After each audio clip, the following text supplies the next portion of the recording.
Em nome do Pai, e do Filho, e do Espírito Santo. Amém. Louvado seja nosso Senhor Jesus Cristo, meu povo muito amado, muito querido, a quem desejo abraçar um por um dos filhos desta comunidade. Estamos reunidos mais uma vez para partilharmos aquilo que Deus fala ao nosso coração e aquilo que nós falamos para Deus também, né? A oração tem que ser um diálogo. Quem mais fala deve ser o Senhor. E nós estamos mais na escuta dele. Mas, como na realidade humana, quando dois amigos estão conversando, um deles, às vezes, né, tem que desabafar, tem que falar muito daquilo de que seu coração está cheio. E depois, às vezes, basta uma palavrinha do outro que esclarece as trevas do nosso coração, né? Então, às vezes, a oração é assim também. Às vezes, Deus nos dá um espaço maior para nós esvaziarmos o nosso coração das nossas preocupações, né? E hoje me aconteceu uma coisa muito interessante. Depois que eu fiz a minha comunhão, eu rezei as laudes, né? Rezei as laudes como oração do coração. E depois eu fiz a minha comunhão eucarística e num dado momento eu percebi que eu não estava nem agradecendo a presença eucarística de Jesus em mim, né? Eu estava afobada como a Marta e pedi para Jesus, dá um jeito. E de repente, sabe o que aconteceu? A Marta veio se sentar ao lado de Maria, aos pés de Jesus. E essa Marta estava uma pessoa muito iluminada, muito alegre, muito feliz. A Maria quase que ficou na sombra. E de onde vinha essa felicidade da Marta, né, de estar ali, de ter esquecido as panelas no fogo? Se fosse hoje, né, ela diria assim, espera um pouquinho, vou abaixar o fogo, vou apagar o fogo. Lá ela tinha que tirar a panela do fogo, porque era fogo mesmo, não tinha como apagar, né? Mas ela era uma pessoa luminosa, ela estava iluminada, né? Porque venceu a sua afobação, venceu a sua agitação, venceu o seu ativismo e aceitou. Deixa para lá o almoço, deixa para lá o lanche, o jantar, sei lá o quê. Eu vou fazer como a minha irmã Maria, eu vou ficar aos pés de Jesus. Eu também quero escutar o que o Senhor irá me dizer. Foi essa a imagem, né, que me veio. Mas eu quero partilhar com vocês duas palavras que na liturgia das horas, na hora das laudes, o Senhor me falou no Salmo 51. Eu já disse para vocês que esse é aliás, é o salmo que eu mais rezo. É esse salmo penitencial de Davi, né? Tende piedade, ó meu Deus, misericórdia. Eu sei de cor esse salmo. Quando eu me confesso e o padre... Às vezes o padre não dá nem tempo para a gente fazer o nosso ato de contrição ali. Talvez ele suponha, né? Puxa, quem veio se confessar já veio com tudo pronto, né? Mas aquele padre que fala, reze o ato de contrição. Eu rezo uma parte desse Salmo 51. Tende piedade, ó meu Deus, misericórdia, e vou até aonde dá, aonde eu quero parar. E aí vem a absolvição do padre, né? Mas é o salmo, como eu disse, que eu mais rezo.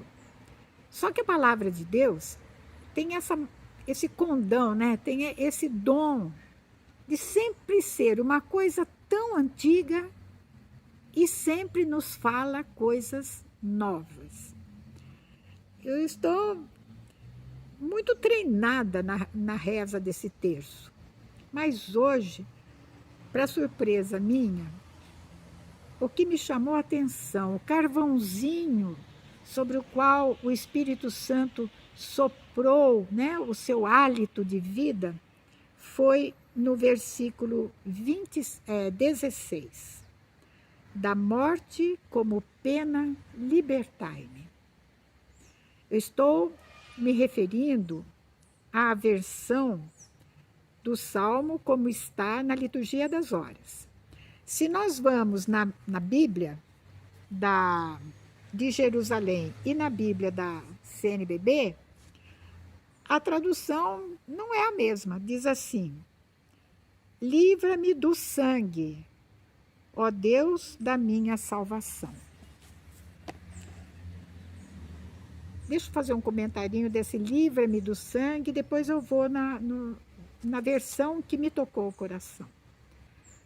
Davi está rezando nesse versículo, arrependido e consciente de ele ter levado uma vida, ele ter sido um homem sanguinário, um homem que matou muita gente, um assassino mesmo. E mesmo assim, encontrei Davi, meu servidor.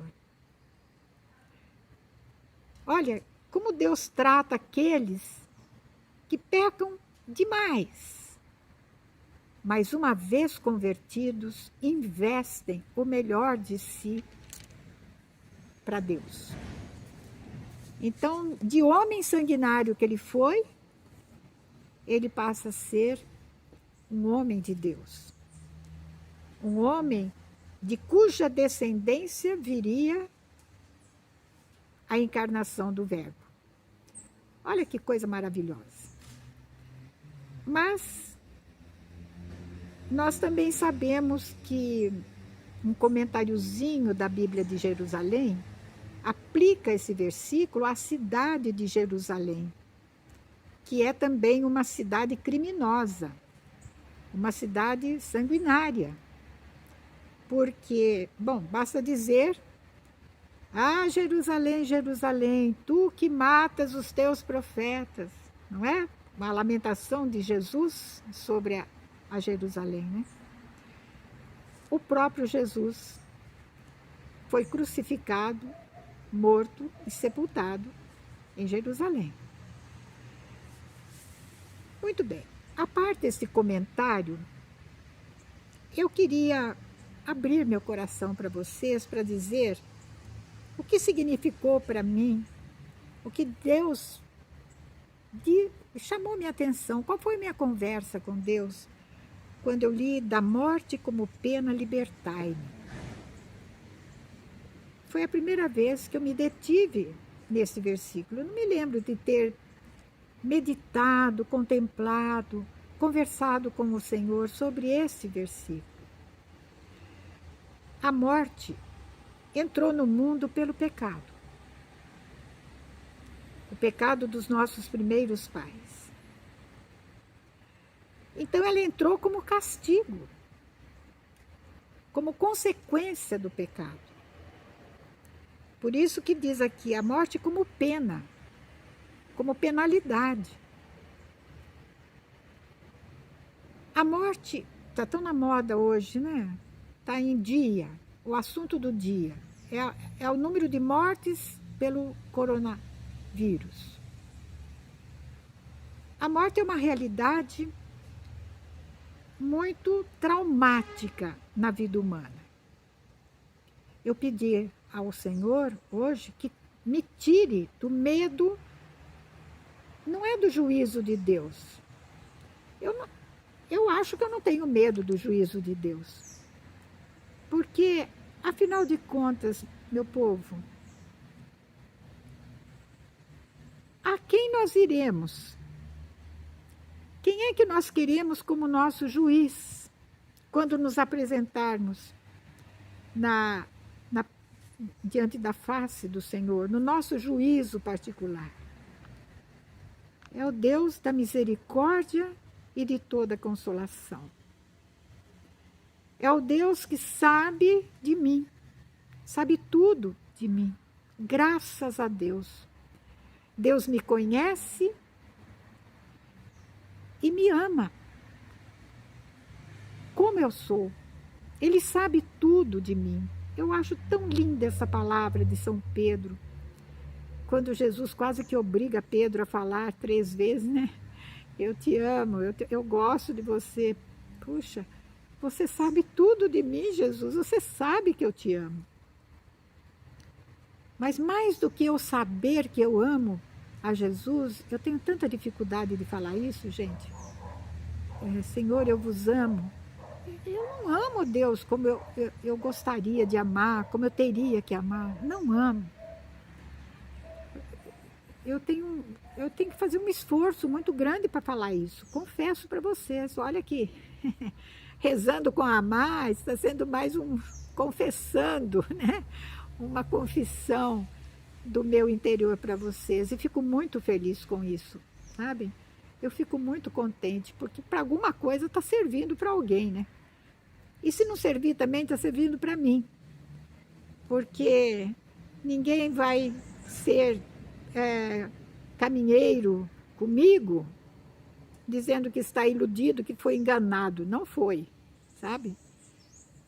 Então, tu sabes tudo de mim, tu sabes que eu te amo. Mais do que falar isso para Deus, eu acho que o que agrada mais a Deus é eu dizer, Senhor, tu sabes que eu sei que tu me amas. Eu estou lendo um livro, que de vez em quando eu comento, e vou me valer dele para fazer uma live, quem sabe, Deus sabe quando, né? E que ele disse que um dia ele foi rezar, essa pessoa foi rezar, e Deus perguntou para ele, o que você quer ser? E ele falou que levou um choque com essa pergunta, o que você quer ser? O que eu quero ser? Aí eu fechei o livro e comecei também a me perguntar o que eu quero ser, mas isso vai ser objeto de uma live, se Deus quiser. Deixa eu voltar aqui, então, na morte como pena.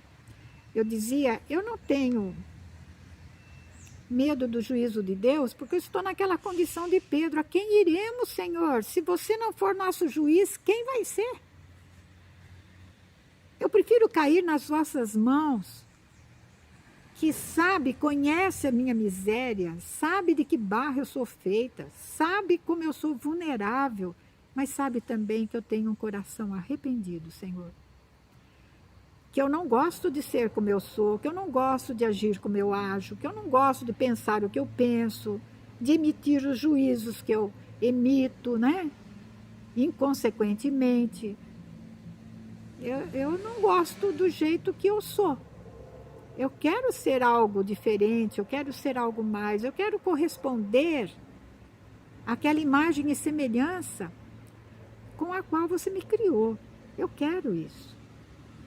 Mas, se sois vós, né, que pondes em mim o querer e o executar, o poder cumprir o que eu quero, então eu quero ser livre, Senhor. Livre na vossa liberdade. Voltando de novo.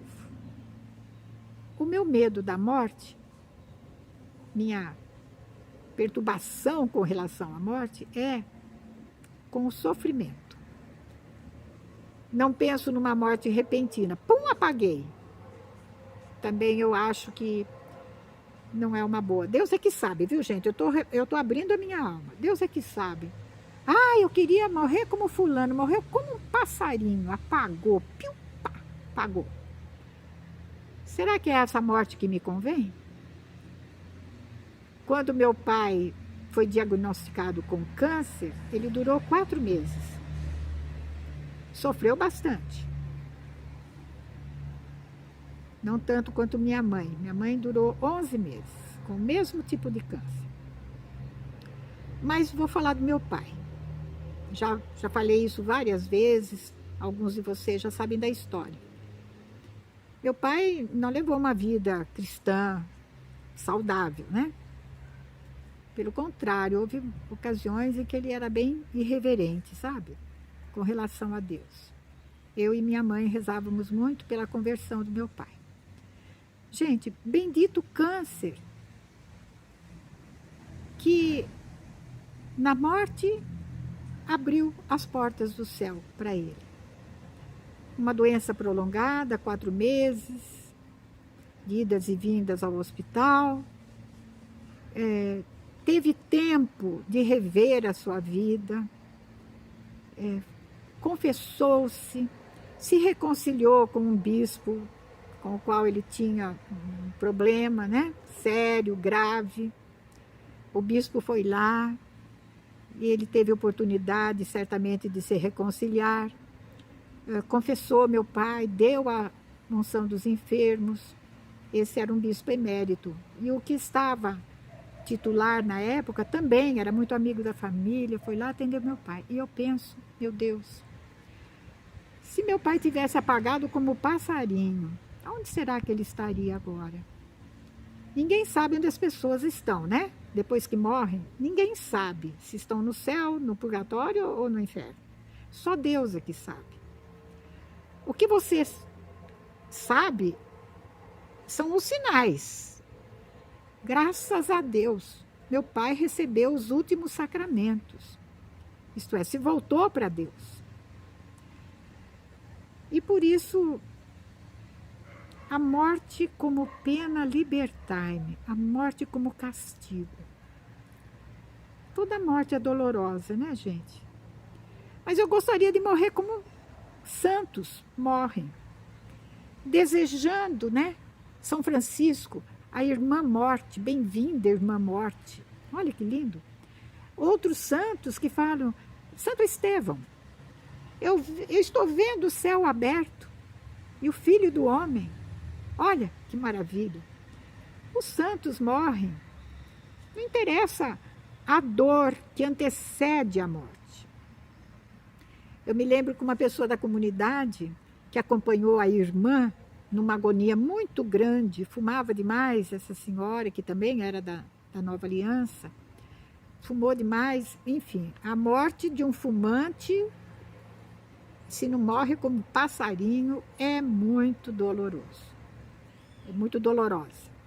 Então, no final, não adiantava o oxigênio, nem entrava mais. E a irmã, né, acompanhou essa agonia dela. E quando ela morreu, essa irmã disse para mim, a morte é uma libertação de fato. É o fim da dor. Quem morre em Deus é o fim da dor. É uma libertação realmente. Por isso o salmista diz da morte como dor, como desenlace, né? E nós precisamos viver uma vida morrendo, gente, morrendo todos os dias. Para o apego que nós temos à vida, o apego que nós temos a coisas, a pessoas, a cargos, a situações, a dinheiro, a poder. Eu não sei qual é o seu apego. Os meus apegos, eu vejo todos os dias querendo botar a cabecinha para fora. E toda vez que eu nego a mim mesmo a satisfação daquele desejo, quando ele se opõe a Deus, quando ele se opõe a um momento que seria consagrado a Deus, mas quer me distanciar, quer me desviar, eu tenho que batalhar e fazer morrer aquele gosto pessoal.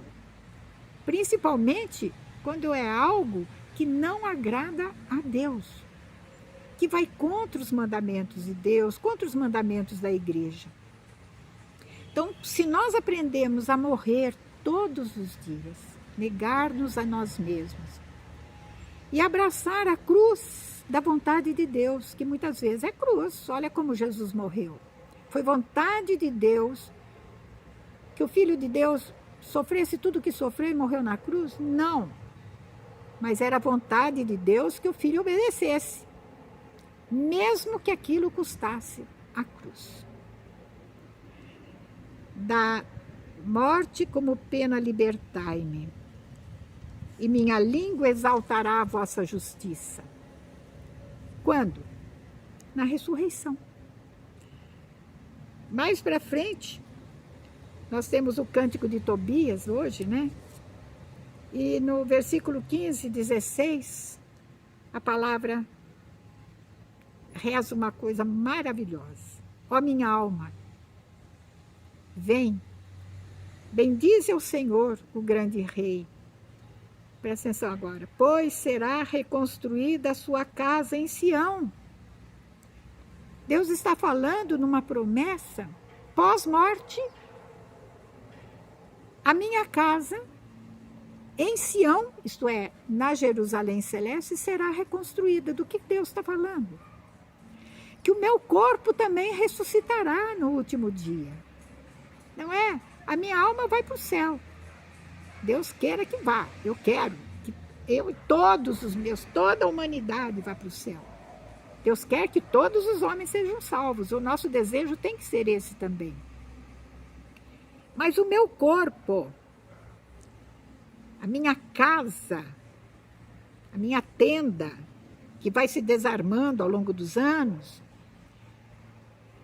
ela vai ser reconstruída em Sião, na cidade celeste, que para sempre há de ficar pelos séculos sem fim.